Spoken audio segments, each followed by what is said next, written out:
Welcome to Ignite Success with First Coast Women. I'm your host, Snowden McFall, professional speaker, author, and coach. Here you'll meet fascinating women who kindle new ideas, spark change, and fire up our community. Today you're going to learn how one woman faced her fears and met great challenges to become successful both as a professional and an Ironman. You're also going to learn how you can have your own biography written and record your memoirs for the future. And you'll learn why values are so important to you as a leader and how to cultivate them and share them in your culture. And I'll share with you some tips and tools on visualization and how you can use them to further your success. So sit back, relax, and enjoy Ignite Success.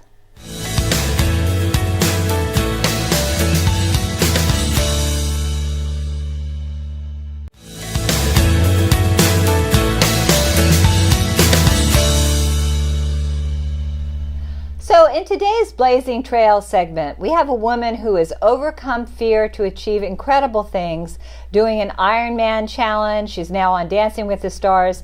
And in her professional life, she's a fabulous attorney at Marks Gray in the immigration field. Welcome, Giselle Carson. Thank you. Thank you for having me here. So I know you've achieved a great deal in your life. How have you overcome fear? What has been the key to that for you? Well, interestingly, actually, as I was thinking about this show and fear, we create our fears on our own minds, and I think getting past that can help us achieve a lot of our goals. And one of them is just start. Whatever it is that the end goal is, just take the first step towards that. And to me, even yesterday was getting over the emails and just calling you and say, okay, let's talk about what we're going to do tomorrow. And that literally saved me an hour and a half of worries. So that's an example of overcoming fear and get on your path to achieving your goals and actually optimizing your day, which is something else that you talk about. It is. And in fact, you just made a fabulous point, which is we waste a lot of time in worry. So we don't want to do that. So you have done, I know you still run and you still do all these Ironman. I mean, you're an amazing triathlete. How did you get into that? In a way, it was a way to balance my life. I was a late athlete, if you want to call it that way. I was born in Cuba, marathons, at least for females, that just didn't go well. No, that doesn't happen. If I would still be in Cuba, my life would be very, very different. But thankfully, I'm here. And as I was going through law school, so this is in my late 30s, because I'm a second career professional.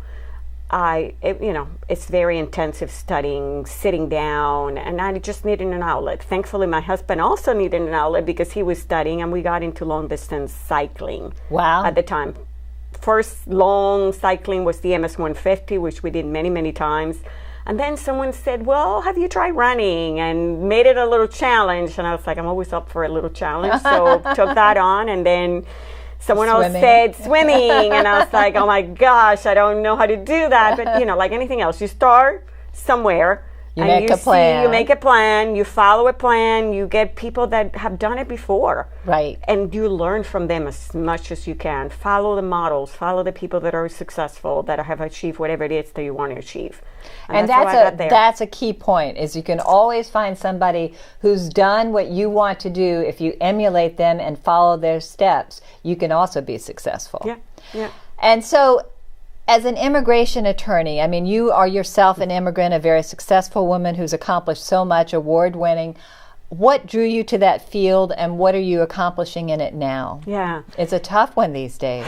Gosh. So, and we were together at the Jacksonville Women Network Speaker Forum, and Siri Lindley was there, and she spoke about how challenges make us stronger. And when I got into the immigration field, I got into it because I'm an immigrant myself, two-time immigrant, Cuba to Canada, Canada to the United States. So I've lived the fear, the anxiety, the uncertainty, the changing lives. Just imagine just moving. When you sell your house or whatever, you move. It's a challenge. Your life is traumatized for a few weeks, month. imagine just moving to a brand new country, new culture. So I've done all that. So when I came to the United States, I thought, okay, and I went to law school. I wanted to use my knowledge, personal knowledge of my legal career, to help others achieve their immigration goals. Today, I'm thankful that I'm helping employers attract talent that we need in the United States. And U.S.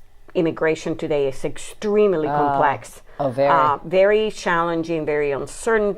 And when I mentioned theory, and she said, the challenges make us grow. And truly, we have had to immerse ourselves. I've had to immerse on my team in immigration, down to the details. Right. Like we didn't have, exactly. So I'm a much better, because of the challenging environment, I'm a much better attorney today than I was 2 years ago, 3 months ago. I mean, I'm literally learning every day. So it's continuous learning. And I know that you're a big believer in visualization. Yes.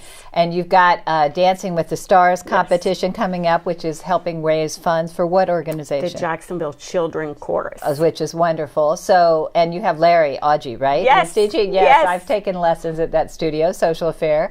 So how has visualization helped you in your life and with this? Okay. So in my life, again, I'm a goal setter. So going to law school, visualizing what would that look like at the end, becoming an immigration lawyer, what does that look like? And literally now with Dancing with the Stars, and this is true, just yesterday night, and I have little videos, little clips of Ashley, who's one of the instructors, as to what I'm supposed to be doing or learning how to do. So you see yourself doing it. I look at what she's doing and I visualize myself at least doing some of what she's doing. You're going to be great. So where can people find out? What date is the event? It's April 27th. April 27th. At UNF. And where can people find out about it? At the Jacksonville Children Chorus website. Under events, there's a tab, and there is a Dancing with the Stars page. And then isn't there a Jack's DTS? Yeah, correct, actually, yeah. JacksDTS.org? Is it .com or .org? I don't know. Okay, so we'll check that. We'll check that and have the right one for you on the website. Well, thanks so much, Giselle, for all you do, and good luck. I know you'll succeed just like you have at everything else. Pleasure being here. Thank you so much. And coming up next, you're going to learn more all about how people in this industry have an opportunity to grow and succeed through visualization.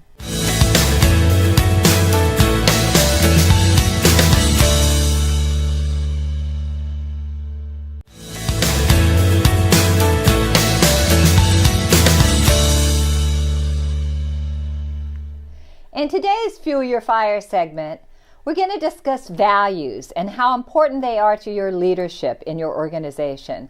With me today is Dale Beaman of Beaman Coaching, and we are so happy to have you here, Dale. Thank you for coming. Thank you so much, Snowden. I'm so inspired by your work, and I'm so glad to be here and share a little bit about mine. Well, so let's talk a little bit about your background, because I know you have significant corporate experience. Yes. So what is that? Well, I sort of grew up in the corporate environment, was primarily in healthcare. And in fact, I spent 18 years here locally with Florida Blue. Okay. And was involved in leading a lot of different projects. And I knew when I was doing well as a leader, when I was not, and when I watched other leaders. And also really a focus was on teams. I led a lot of teams, and I knew when it was working and when it was not. It was just terrific learning ground for me. Yes, okay. And so that led you, when did you leave to start your own coaching business? I left back in 2002. Okay. And I left, I was really inspired that I'd been on my own journey of self-discovery, and I was also on a journey to really help teams function better, leaders function better. And I said, I was talking to one of the organizational development folks, and I said, I want to do what you do. And he said to me, Dale, you already do what I do. It's just that you're on the business side, because I was always developing products and services to bring something new forward. In fact, that's what excites me. So I know that values education and values training and assisting leaders with their values is a very important part of your work. You get very fired up about that. I do. So talk more about that. So I think it's really important to help leaders, but help us all to be able to what I call live and lead from the core. And it's about personal leadership for anyone. And then when you're talking about a business or a corporation or a nonprofit, it's about leading from the core, finding your unique identity. The core is really around core values and your unique purpose in the world. And how do people discover, I do some of this work too, and how do people discover what their values are? I love the word that you use, discover, because a lot of times people will try to go to aspirational values, which is something I want to be versus I am. Right. So we really want to get to the core, because what we know is really where our goodness, our seeds of potential are. So a couple of ways to discover that. One is to look at, where am I at my very best self? And what are the behaviors that I'm doing that are my best self? Another really fun way to do it is to maybe identify 5 or 6 leaders that you admire living or not, and look at what are their best qualities that you're drawn to. And just know you spot it, you got it. Right, which I love. I've done a visualization exercise where people sit down with people throughout history who've inspired them, and what are the qualities that they have, and then it gets reflected back to them that they have the very same qualities. Isn't that true? Yeah. And, I talk about them as seeds of potential, because you actually grow into your values more and more when you look at what are the behaviors. Right. And some ways to know whether it's right is to ask yourself, is this value really me? Right. Is this who I am when I'm at my best? Does it help me make the hard decisions? Is it a good filter for me? Well, and I think that's so important, because I work with a lot of CEOs, and it often comes down to the decision of where we're going to go forward or not is a value-based decision. And the vision and the mission of the company aligning with those values, and is this next step going to align with those? So I assume that's part of what you do as well. So true. And one just great example around that is the Tylenol story. Yes. And it was back in the 80s, so some may not remember that, but it was so powerful because in Tylenol they found cyanide and people died. Right. And just before that happened, the CEO had been going around to their offices and sharing the credo, which included their purpose and their values. And as the result of that, they made the hard decision to put customers first and providers first. As a result, they lost a lot of market share initially, but they gained almost all of it back. They changed the industry around safety caps. So it just shows the power when we're living our values, certainly at a corporate level, but take it all the way down to a personal level. And they also really, use that as an opportunity to be of service to the public. Yes. And so they exemplified those values. Absolutely. Yeah. So what would you say to a leader, a woman who's watching this show who wants to think about how to express their values more strongly as a leader? So to express, first of all, it goes back to, I call it activation. Right. And activation only happens with that discovery process. And then to be trying them on. And it's a very reflective process to really check in with yourself. Is this truly me? And so every day it's asking yourself, even at the end of the day, how did I live these values today? How do I want to live them more tomorrow? And one way to know is that, am I feeling fulfilled? Am I feeling that, am I feeling at the end of the day that I've done my best? It's a good way to know. And I think when you're off value, your stomach drops. You know that you're way out of alignment. You know it. And also you get that what's called the resentment flu. Right. Yeah. So how can people reach you to work with you? Great. So you can reach me through my website, which is beamancoaching.com. And of course, I work from a coaching perspective, but also working to develop high-performing teams and building thriving cultures. Thanks so much for being with us, Dale. We so appreciate it. Coming up next is our Success Sparks, where you'll learn how you could have your own biography written.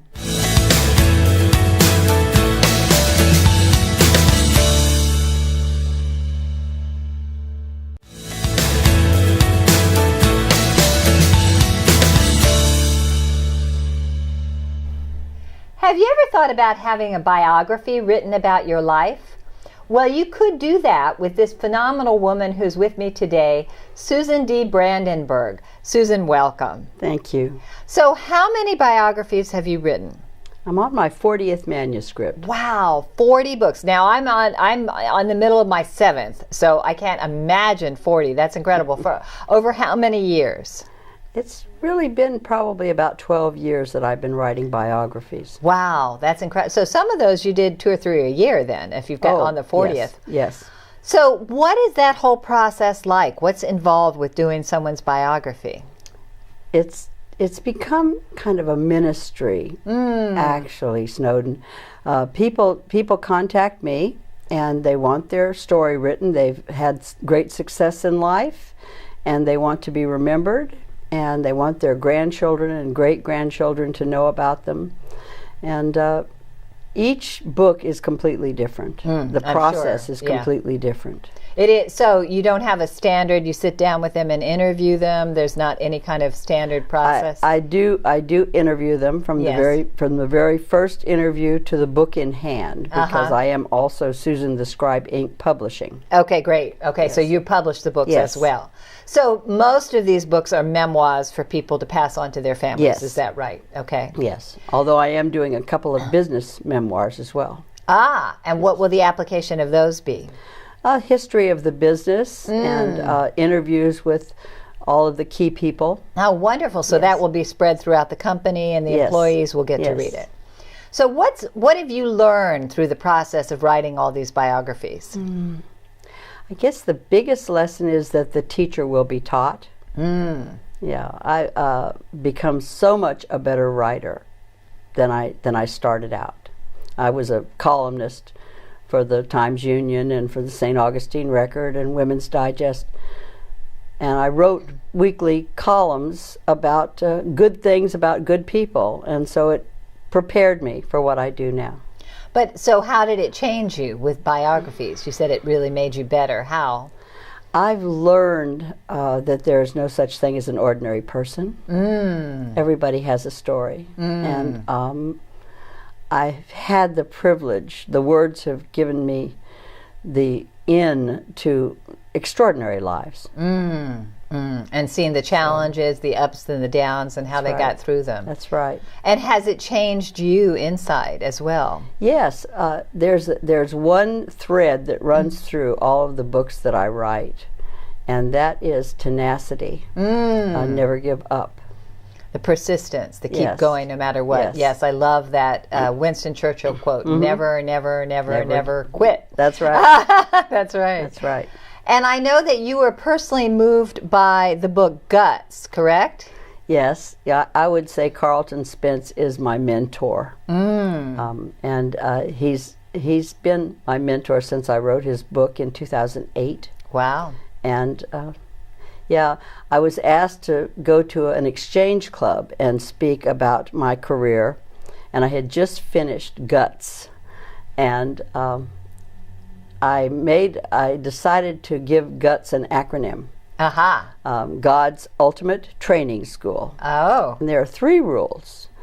Rule 1 is it's God's money. If you do the right thing with it, He'll give you more. Okay, I like that. And rule number 2 is, as my grandmother used to say, life is never easy, but it can be beautiful. And rule number 3,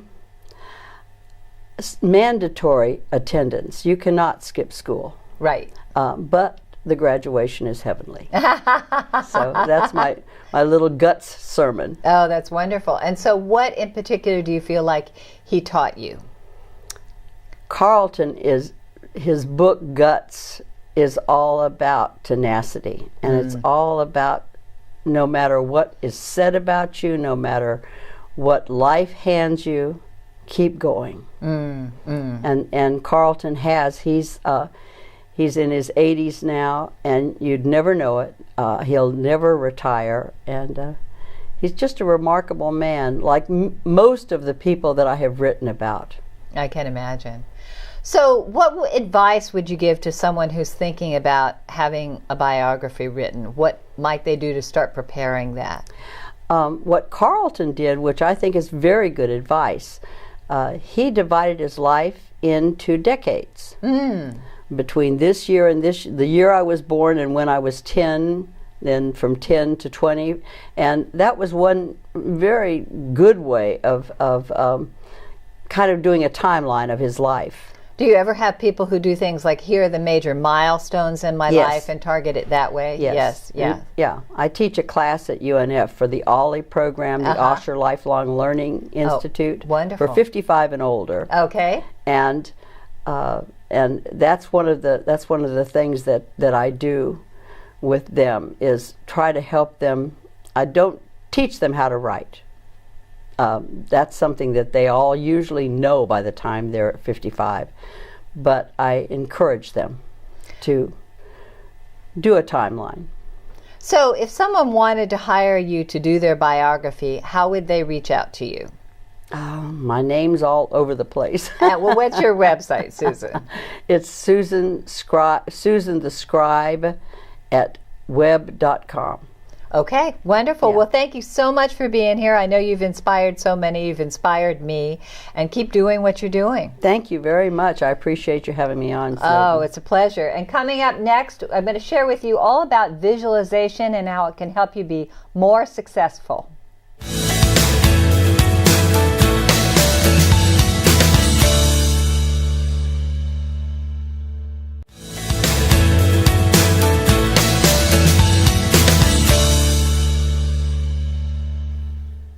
Have you ever watched an Olympic athlete get their gold medal and wondered, wow, how did they make that happen?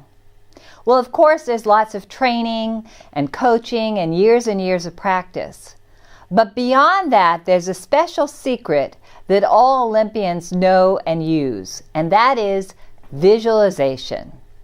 In today's Keep Your Fire Burning segment, I want to share with you how visualization can make your life better and help you achieve a greater level of success. I was struck in the 1980s when I heard that 75% of training time for East Germans and Russians was spent visualizing their success and only 25% out in the field. That amazed me. 75% of their training was in visualization. That's how powerful visualization is. Ask any Olympian and they will tell you that they use it religiously. Lindsey Vonn, gold medal winner, skier, says that before she ever gets on the course to compete, she's already run the course 100 times in her mind. She knows exactly where the turns are. She even pictures her body moving in a certain direction, and she has seen herself winning, and she does. Jim Carrey wrote himself a check in the early 1990s. It was for $10 million, and the note at the bottom said, "For services rendered as an actor." In 1995, he received 2 $10 million checks. Oprah Winfrey has long proposed that you try and be the highest and best version of yourself, that you get a vision of that so clear and that you live your life with the intention of becoming that.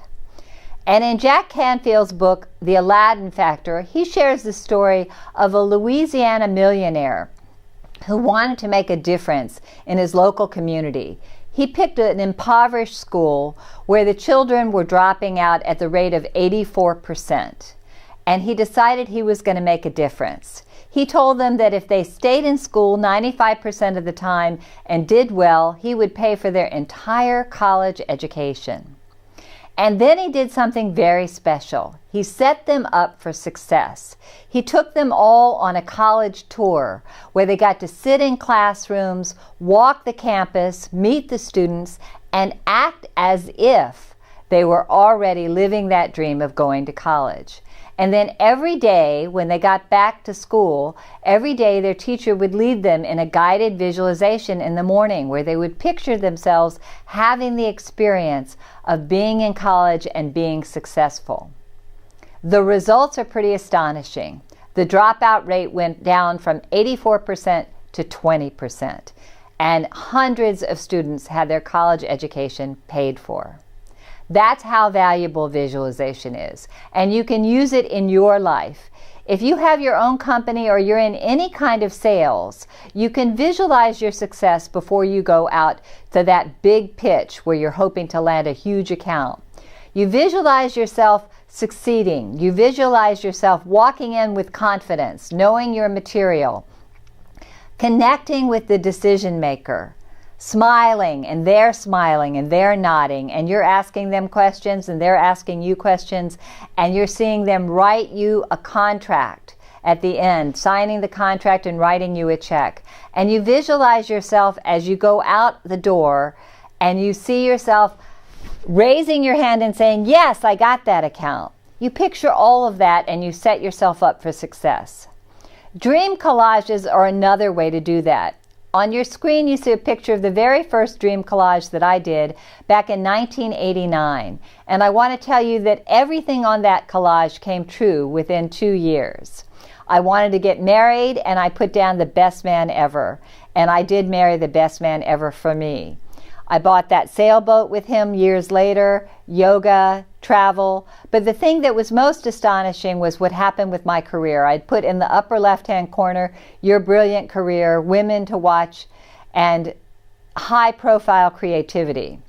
I want you to be as successful and joyful as possible. I know that visualizing your success will help that happen, and using a dream collage can help you keep your fire burning.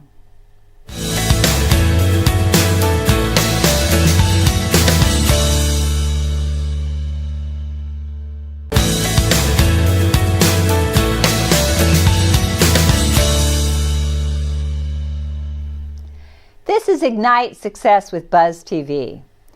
Today you've had the opportunity to learn all about overcoming fear and reaching new heights as you take on new challenges. Giselle Carson shared with you about her Ironman competition, how she's working with immigrants, and how Dancing with the Stars is her newest challenge. You also learned from Dale Beaman why values are so important to leaders and how they can make such a difference in your corporate culture and how to discover them. Susan Brandenburg, who has written 40 biographies of people, has shared what the process is and how you could have your biography written. And I've shared with you some tips and tools on visualization and how you can apply that to your life with your own dream collage or vision board.